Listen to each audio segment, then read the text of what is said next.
Milwaukee, Sullivan has issued a special marine warning for Lake Michigan from North Point Light, Wisconsin to Wind Point, Wisconsin, 5 nautical miles offshore to mid-lake, until 6:30 p.m.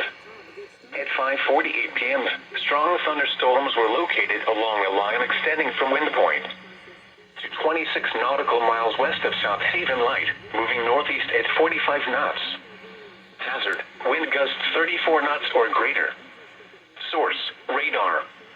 Impact: small craft could be damaged and briefly higher winds and suddenly higher waves.